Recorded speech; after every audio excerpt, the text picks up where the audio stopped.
इतना अत्याचार तो शायद 70 की दशक या 80 के दशक की किसी हिंदी फिल्म में भी नहीं होता होगा जितना इस परिवार के साथ हुआ है कल रात। आप जानते हैं दोस्तों, मैं 12 दिन अस्पताल में था क्योंकि मैं कोरोना से पीड़ित था। अब भी यह कार्यक्रम मैं अपने बिस्तर से कर रहा हूं और मुझे मेरे डॉक्टर्स ने यह सलाह दी है कि आप 7 या 8 अक्टूबर तक आराम कीजिए। मगर हाथरस की गुड़िया के परिवार के साथ कल जो हुआ है देर रात, उसके सामने आपका और हमारा दर्द कुछ नहीं है। उस मासूम के साथ उन 4 दबंग युवकों ने जो किया, कथित बलात्कार और बाद में उनकी हत्या, वो तमाम चीजें एक तरफ हैं, मगर गुड़िया की मौत के बाद भी उसकी गरिमा को छलनी करने का काम योगी सरकार ने किया, उत्तर प्रदेश पुलिस ने किया। उसके परिवार की मर्जी के बगैर उसका अंतिम संस्कार कर दिया गया। आज मैं आपके सामने 4 वीडियोस और एक तस्वीर पेश करने जा रहा हूं। इस पूरी दास्तान को मैं आपके सामने रखने जा रहा हूं। सबसे पहले देखिए दोस्तों, कल देर रात उसके पार्थिव शरीर को हाथरस लाया जाता है और परिवार के सुपुर्द नहीं किया जाता। सबसे पहले आप यह वीडियो देखिए, किस तरह से यह पुलिस वाला ज्ञान दे रहा है कि हम रात को ही अंतिम संस्कार कर देते हैं। इनको इतनी सी भी इन्हें शर्म नहीं है कि हिंदू रीति रिवाज होते हैं, रात को इस तरह से अंतिम संस्कार करना सही है गलत है। एक सरकार जो हिंदू धर्म की दुहाई देती है, हिंदू धर्म के नाम पर हमारे वोट्स हासिल करती है, किस तरह से क्या ज्ञान ये पुलिस अफसर दे रहा है इस परिवार को, सुनिए। और समाज की रीति रिवाज परंपराएं समय के हिसाब से बदलती हैं, ठीक है ना। देखो ये एक्स्ट्रा ऑर्डिनरी सिचुएशन है, समझे ना। ये कोई जरूरी नहीं है, ये कहीं नहीं लिखा है कि नहीं साहब दाह संस्कार साहब रात में नहीं होता है, समझे ना, होता है। एक बार सब लोग समझदार हो, जो लोग समझदार। सर मैं कहूँ आपसे एक बात। हाँ, बोलो। देखिए तुम्हें सुनने के लिए आया है। एक बात बताऊँ आपको कि देखो, बेटी हमारी नहीं है, ये आपकी भी है, ठीक है। यार मानते हैं कि आप दर्द समझ रहे हैं, पर आपके हाथ पीछे से भी बंधे हुए हैं। क्या आपके पास कोई पॉलिटिक्स दबाव है जो आप देखा आपने, अंत में एक शख्स ने पूछ लिया कि हम जानते हैं आप पर पुलिस का, आप पर राजनीतिक दबाव है। क्या पुलिस इस बात से इनकार कर सकती है? अब देखिए दोस्तों, ये वीडियो देखिए। ये वीडियो इसलिए जरूरी आपके सामने हो जाता है क्योंकि इस वीडियो में आप पीछे उस गुड़िया की मां की आवाज सुनेंगे। वो गुहार लगा रही है कि मेरी बेटी की लाश मेरे सुपुर्द कर दो, मगर यहां पुलिस उनकी बिल्कुल भी नहीं सुन रही है। सुनिए। बिटिया का देखो पोस्टमार्टम हुआ लगभग 12-14 घंटा हो गया, ठीक है ना। बॉडी का अपना एक टाइम होता है, उसका विचार करो, इस पर सब एक मन बनाओ। बड़े बड़े बुजुर्ग लोग हैं, उनको बुला लो, बुला करके इसको हल करो। खाली हट धर्मिता करके नहीं साहब, मैं तो यही करूंगा सर। टाइम कितना हो गया? ये देखो बेटा, ये बेटा बिल्कुल सर, देखो भैया सुनो, एक मिनट भैया, बड़े बुजुर्ग समझदार व्यक्ति हो, एक आपस में बैठ करके बात करो और विचार करो। मैं नहीं जानता कि मुझे हाथरस की इस गुड़िया के परिवार की पहचान को सार्वजनिक करना चाहिए, नहीं करना चाहिए, मगर शायद शालीनता के चलते मैं उनकी मां की पहचान आपके सामने जाहिर नहीं करूंगा। अब मैं गुड़िया की मां की आवाज आपको सुनाना चाहूंगा। उसकी हृदय विदारक रुदाली सुनाना चाहूंगा। वो कह रही है कि रीति रिवाज के हिसाब से मुझे कम से कम उसे हल्दी तो लगाने देते। सुनिए वो मां क्या कह रही है। हम चाहते हैं हमारी बेटी को घर तक ले जाया जाए। हमारा जो हिंदू नियम है, हमें हल्दी वगैरह लगानी होती है। हम अपनी बेटी को हल्दी वगैरह लगा के, हमारी आखिरी बच्ची की विदाई है, अब लौट के तो दोबारा नहीं आएगी। और प्रशासन की हठ धर्मिता देखिए, वो ये दावा कर रहा है कि परिवार की रजामंदी से अंतिम संस्कार हुआ, जबकि मां की हकीकत अभी अभी मैं आपको सुनवा चुका हूं। देखिए, उनके परिवारजनों के साथ और सहयोग से, उनकी अनुमति से और शांति व्यवस्था को बनाए रखने की दृष्टिगत विधिवत उनका अंतिम संस्कार कर दिया गया है और पूरे गांव और पूरे शहर में पूरी तरह शांति व्यवस्था बनी हुई। किसी तरह की कोई परेशानी रही? नहीं, किसी तरह की कोई अड़चन नहीं आई। सभी को समझाया गया और सभी लोगों ने इसमें पूरा सहयोग किया और किसी तरह की कोई इसमें दिक्कत नहीं। आपने सोचा होगा इस मां के कितने सपने रहे होंगे अपनी बेटी को लेकर। वो सामान्य हालात में भी अपनी बेटी को हल्दी लगाकर किसी ना किसी दिन विदा करना चाहती होगी, मगर आज जब उसकी विदाई हो गई परिवार की मर्जी के खिलाफ, तब भी वो हल्दी नहीं लगा पाई। और अब आप ये तस्वीर देखिए, ये वो तस्वीर है जहां पर उसका अंतिम संस्कार कर दिया गया और इसके पास परिवार को फटकने नहीं दिया गया। कितना बदनसीब है ये परिवार को फटकने तक नहीं दिया गया और उसका अंतिम संस्कार कर दिया गया।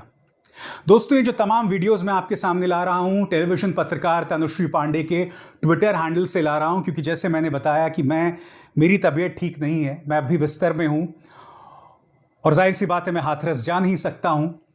और तनुश्री पांडे ने एक बेहतरीन काम किया है आपके सामने हकीकत लाने का। कुछ गिने चुने पत्रकार रह गए हैं हमारे बीच जो आज आपके सामने इस हकीकत को ला रहे हैं। तनुश्री पांडे ने जब पुलिस ने जबरदस्ती उसका अंतिम संस्कार किया तो पुलिस से सवाल किए, पुलिस ने उस वक्त किस तरह का रवैया अपनाया, आप खुद देखिए। आप लोग चले जाओगे। सर मुझको एक बार बस बता तो दीजिए कि बॉडी है कि क्या है। मुझे सर राइट नहीं है बोलने का, मैं थर्ड क्लास का एक पुलिस ऑफिसर हूँ, जल क्या रहा है आपके सामने, थर्ड स्केल का पुलिस ऑफिसर हूँ, मुझे बोलने का अधिकार नहीं हिंदुस्तान में। आप लोग खड़े, किसी को तो पता होगा मैं क्या है कोतवाल ये? हो सकता हूँ पर बोल नहीं सकता हूँ मैं। अच्छा कोई तो बता दे सर, हमको जरा बता दीजिए। जो बोल सकता है वो बोले। नहीं कौन, ये क्या चल रहा है इतना बस बता दीजिए सर, बस इतना सा मुझे बता दीजिए। मैं क्राइम ब्रांच में हूँ, कुछ और चल रहा है मुझे आई डोंट नो। नहीं अभी मैं बाहर से हूँ। नहीं अभी आपने मुझे बोला कि नहीं बॉडी नहीं है, क्या है सर, बॉडी है कि नहीं है? मेरी ड्यूटी यहाँ पर है आप लोगों को इस बताने के लिए कि आप लोग आगे ना बढ़े, बस यहाँ पर। आगे नहीं बढ़ रही हूँ आप सर, आप बता सकते हैं, आप बता सकते हैं, कोई बता सकता है ये क्या चल रहा है? हाँ वो तो सर सब रिकॉर्ड हो रहा है, आप बिल्कुल टेंशन मत लें उस बात की। हाँ वो हम कर ही रहे हैं सर। सर मुझको बस ये बता दीजिए ये क्या अंदर है? नहीं जल रही है बॉडी। अरे तो I told you right? या 1 सेकंड, हटिए एक सेकंड, हटिए 1 मिनट। अब कर लिया ना आप लोगों ने जो करना है, हटिए एक बार। मैम मैं अंदर नहीं आगे जा रही हूँ, चिंता ही मत करो आप। और जानते हैं दोस्तों, सबसे दुख की बात यह कि पुलिस लगातार झूठ बोलती रही। हाथरस पुलिस का बयान इस वक्त आपके स्क्रीन पर। थाना चंदपा क्षेत्रांतर्गत घटित दुर्भाग्यपूर्ण घटना में मृतका का शव गांव पहुंच गया है तथा परिवारजनों के अनुसार अंतिम संस्कार किया जाएगा। यह हाथरस पुलिस का बयान है कि परिवारजनों के अनुसार अंतिम संस्कार किया जाएगा। मैं हाथरस पुलिस से कहा जाता हूं, परिवार कहां गया? आप झूठ क्यों बोल रहे हैं? आपने परिवार के साथ इस कदर ज्यादती क्यों की? यह हकीकत है आपकी। और बात वहां नहीं रुकती है। पुलिस इस मामले में दोस्तों लगातार फंसती जा रही है, लगातार गलत बयानी कर रही है। आपने देखा हाथरस पुलिस ने किस कदर झूठ बोला, गलत बयानी की। अब मैं आपको बयान देता हूं, क्योंकि खबरें इस तरह से आ रही थी कि उस लड़की का सामूहिक बलात्कार हुआ है, उसकी जीभ काटी गई, यह भी कहा गया कि आंख फोड़ी गई। अब हाथरस पुलिस का यह बयान देखिए, इसमें हाथरस पुलिस खुद फंस जाती है। हाथरस पुलिस कहती है कि सोशल मीडिया के माध्यम से असत्य खबर सार्वजनिक रूप से फैलाई जा रही है कि थाना चंदपा क्षेत्रांतर्गत दुर्भाग्यपूर्ण घटित घटना में मृतका की जीभ काटी गई, आंख फोड़ी गई तथा रीढ़ की हड्डी तोड़ी गई थी। हाथरस पुलिस इस असत्य एवं भ्रामक खबर का खंडन करती है। मगर इसके अंदर जब आप हाथरस पुलिस के पूरे बयान को पढ़ेंगे तो आपको पता चलता है कि पुलिस किस कदर हकीकत को छुपाने की कोशिश कर रही है, क्योंकि उनके बयान में यह बात सामने आती है कि उसकी जीभ भी कटी और उसकी रीढ़ को भी नुकसान पहुंचा। पढ़ के सुनाना चाहता हूं अब मैं आपको। हाथरस पुलिस इस असत्य एवं भ्रामक खबर का खंडन करती है, जबकि सच्चाई यह है कि मेडिकल रिपोर्ट से जीभ काटने और आंख फोड़ने का कोई उल्लेख नहीं है। रीढ़ की हड्डी भी तोड़ी नहीं गई, बल्कि गला दबाने के कारण रीढ़ की हड्डी ठीक से काम नहीं कर रही थी तथा गर्दन दबाने से दांतों के बीच जीभ आ जाने के कारण चोट का निशान है। इसका अर्थ क्या हुआ? इसका अर्थ यह हुआ कि उसकी जीभ को भी चोट पहुंची, उसकी रीढ़ को भी, हड्डी को भी चोट पहुंची। अब पुलिस यहां के बजाय इस तरह से कान पकड़ने की कोशिश कर रही है। जीभ कटी हुई, खून की उल्टी होती गई और सारे कपड़े खराब हो गए लड़की के। इनकी हड्डी टूटी थी मेरी लड़की के। आज मैं कुछ सवाल पूछना चाहता हूं योगी सरकार से। क्या पुलिस पर कार्रवाई होगी? क्या जवाबदेह बनाया जाएगा प्रशासन को? जिन दबंगों ने, जिन अगड़ी जाति के युवकों ने उस दलित लड़की के साथ अत्याचार किया, उसके साथ जो इंसाफ होगा सो होगा। मगर यह मामला साफ तौर पर प्रशासन द्वारा, पूरे सरकार द्वारा एक परिवार के साथ ज्यादती की एक मिसाल है। आज मैं कुछ आपसे सवाल पूछना चाहता हूं। कहां है स्मृति ईरानी? बताइए स्मृति जी, आप तमाम मुद्दों पे खामोश रहती हैं। कुलदीप सिंह सेंगर पर आपकी जुबान नहीं खुलती, चिन्मयानंद पर आपकी जुबान नहीं खुलती। इसके अलावा जब साक्षी महाराज राम रहीम जैसे बलात्कारी को डिफेंड करते हैं, उसकी आपकी जुबान नहीं खुलती। इस मुद्दे पर आपकी जुबान नहीं खुलती। योगी सरकार में मंत्री स्वाति सिंह, जिन्होंने अपनी बेटी की अस्मिता की रक्षा की थी जब बीएसपी के समर्थकों ने उन पर हमला किया था, वो पूरी तरह से खामोश है। पिछले 3 साल से उनकी जुबान नहीं खुली। यह हालत है भारतीय जनता पार्टी की महिला नेत्रियों की, पूरी तरह से खामोश है। आप कल्पना कर सकते हैं कि निर्भया के दौरान इस तरह से परिवार को टारगेट किया जाता, निर्भया के दौरान इस तरह से मामले को दबाया जाता। निर्भया के दौरान आप और हम सारे पत्रकार इंडिया गेट पर थे, दिल्ली पुलिस के वाटर कैनन्स खा रहे थे, उन प्रदर्शनकारियों के साथ थे। उस वक्त प्रदर्शनकारियों और पत्रकारों में कोई फर्क नहीं था, क्योंकि आप और हम सब जानते थे कि हम निर्भया की लड़ाई ही नहीं लड़ रहे हैं, इस देश की महिला की अस्मिता की लड़ाई लड़ रहे हैं। मगर आज क्या हो रहा है? आज सुशांत सिंह राजपूत जैसे मुद्दे पर, बेवजह के मुद्दों पर लोगों का ध्यान भटकाया जा चुका है। आज भी जब हम इस हाथरस की गुड़िया के मुद्दे को देख रहे हैं, जो जातीय नजरों से देख रहे हैं, आज भी कुछ लोगों का खून नहीं खौल रहा है। आज भी कुछ लोग खामोश बने हुए हैं क्योंकि उसे पूरी तरह से जातीय नजरों से देख रहे हैं। आज भी इसे जातीय, घोर जातीय मानसिकता का परिणाम नहीं माना जा रहा है। मायावती ये बयान देती हैं जो इस वक्त आपके स्क्रीन पर है, कार्रवाई करने की मांग करती हैं, मगर बहुत दुख की बात है कि जिस आक्रोश से मायावती ने गैर भाजपा राज्यों के खिलाफ बयान दिया था, यहां पूरी तरह से खामोश दिखाई देती हैं। यहां पर इनका आक्रोश नहीं दिखाई देता है। मैं हतप्रभ हूं मायावती जी। मैं हैरत में इसलिए हूं कि जब आप 5 साल मुख्यमंत्री थी उत्तर प्रदेश की, मेरा मानना था ये उस वक्त उत्तर प्रदेश का स्वर्णिम काल था लॉ एंड ऑर्डर को लेकर। मगर आपने अब क्या कर दिया? अब कहां गया आपका शौर्य? कहां गया दलितों के लिए आपकी चिंता? यह अपने आप में बहुत ज्यादा दुखद करने वाला मुद्दा है। आप जानते हैं, हाथरस की गुड़िया के साथ जो नाइंसाफी हो रही है वो इसलिए हो रही है क्योंकि प्रशासन ने 21 सितंबर तक इसे एक जघन्य अपराध मानने से इनकार कर दिया था। मैं आपके सामने डीएम हाथरस का यह बयान पेश करना चाहता हूं। डीएम हाथरस, आपके सामने ये जो स्क्रीनशॉट है, इसमें महज आपसी रंजिश और मुकदमेबाजी का नतीजा मान रहे। ये उनका पहला बयान है इस मुद्दे पर। यही नहीं दोस्तों, आगरा पुलिस जो इस मुद्दे को जघन्य अपराध मान रहे थे, उसे धमकाने का काम कर रहे थे। आपके सामने बयान, आज दिनांक 24/9/2020 को जनपद आगरा में 19 वर्षीय दलित युवती के साथ बताई जा रही सामूहिक बलात्कार की घटना न तो किसी भी थाने में पंजीकृत हुई है और न ही आगरा पुलिस के संज्ञान में है। कृपया भ्रामक खबर ना फैलाएं। और ये हैं शिशिर, एक IAS ऑफिसर हैं जो कि सलाहकार हैं योगी के, director information and public relations.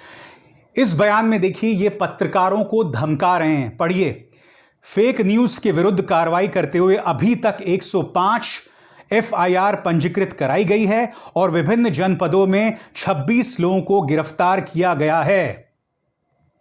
अपना काम करने के बजाय यहां पर ये जो शिशिर जी हैं, जो कि सलाहकार हैं योगी सरकार में, पत्रकारों को धमका रहे हैं, धमकी ये दे रहे हैं कि फेक न्यूज में हम लोगों को जेल के अंदर कर चुके हैं।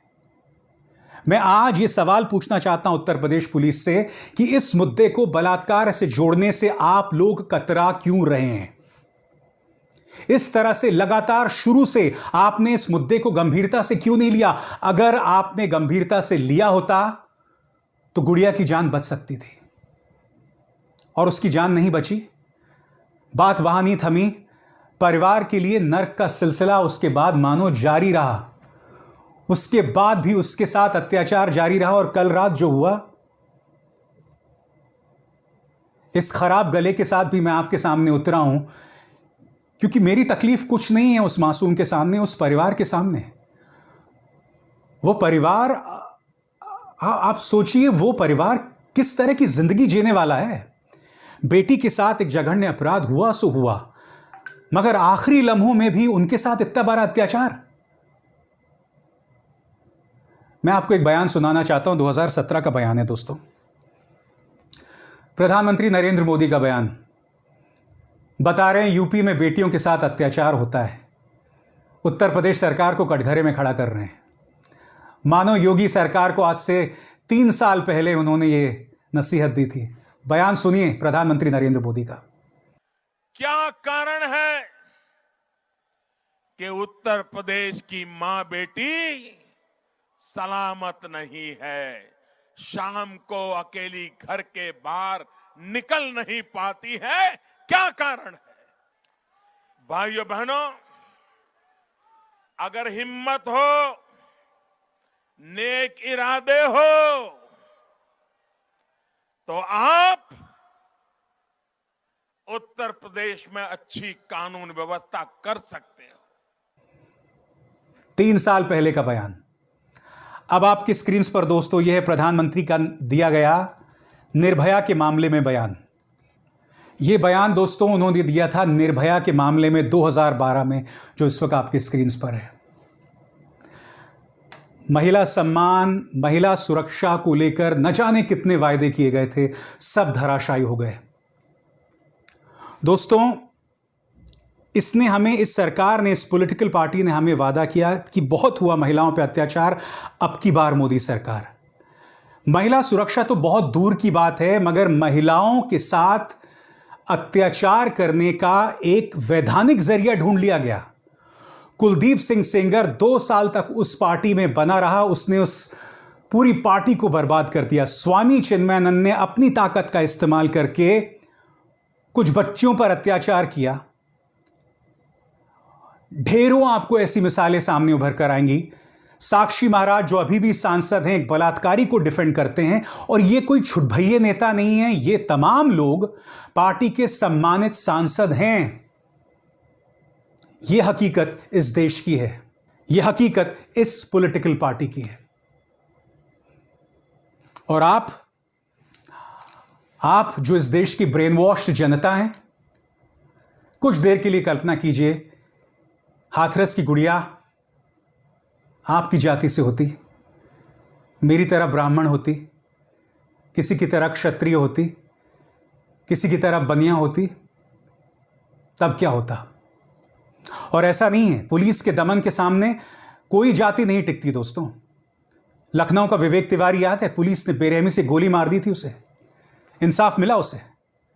इंस्पेक्टर सुबोध कुमार सिंह याद है, परिवार को आज भी इंसाफ नहीं मिला है। उल्टा शिखर अग्रवाल जैसे आरोपियों को भारतीय जनता पार्टी ने सम्मानित किया था। यह हकीकत है तुम्हारे देश की, यह हकीकत है मेरे देश की।